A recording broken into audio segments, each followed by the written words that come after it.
Bakit? Porke ba nakipagbimbangan ako sa kanila, jowa ko na sila? What? Pre. O pre. Kumusta? Long time no kasi ah. Buti napasyal ka.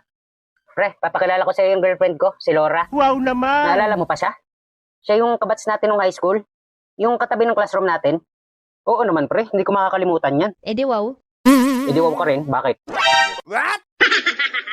Bakit? Akala mo ba kaya ako nung punta dito magsusorry ako sa'yo? Eh lalo naman ako, bakit? Ako ba may kasalanan kaya nag-break tayo?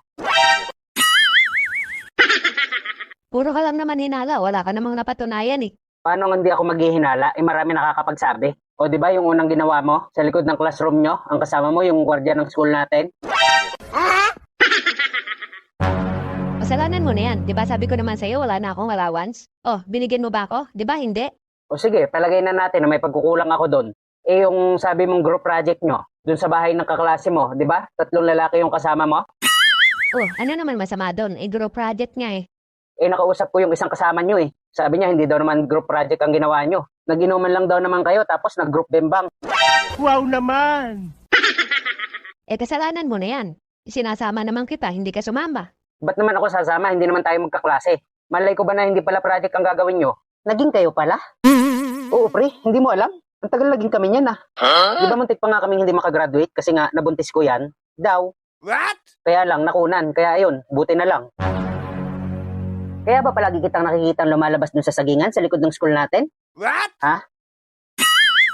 Sana all. Tapos nalaman ko pa nga na marami pala akong karibal sa kanya. Isipin mo naman, yung gwardiya, yung advisor natin. Kaya pala pumupunta lagi sa classroom nila kahit wala silang subject doon. Tapos yung tito mo. Tapos yung ibang kaklase niya. Tsaka yung isang pinsan ko sa lower section. Sabi mo lang yan. Bakit? Porke ba nakipagbimbangan ako sa kanila, jowa ko na sila? What? Ano nga palang sadya nyo, pre?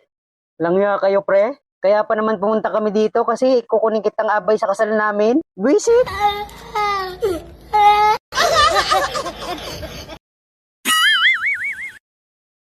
Magandang binibini. May kasama ka? Alam mo, hindi bagay sa'yo ang tumambay dito ng mag-isa. Dapat may kasama ka. At ako yun. What? Hello? Why are you sad? Can I get you something? Wow naman! Naka-English ako dun ah. Oh, wait. Waiter? Anong drinks mo dyan ang pwede dito sa magandang Hinihintay binibini? ko kasi yung boyfriend ko. Yes, sir. Wala lang. Ang ganda ng uniform mo. I like it. Thank you, sir. Hintayin ko daw siya dito para sa closure namin. Ganun. Waiter? Pero hindi ko kaya. Ayokong mawala siya. Yes, sir. Wala lang. Ang ganda ng hairstyle mo. Anong tawag sa gupit na yan? Haircut? Pero kung talagang ayaw niya na, tatanggapin ko na lang kasi wala naman na talaga akong magagawa. Oh. Waiter? Bigyan mo nga siya ng... Pero sana magbago isip niya kasi mahal na mahal ko siya. Sir, ano pang ibibigay ko sa kanya? Bigyan mo siya ng tissue, 2 order. What? Pamunas niya ng luha kung sakali. Nice to meet you. Bye.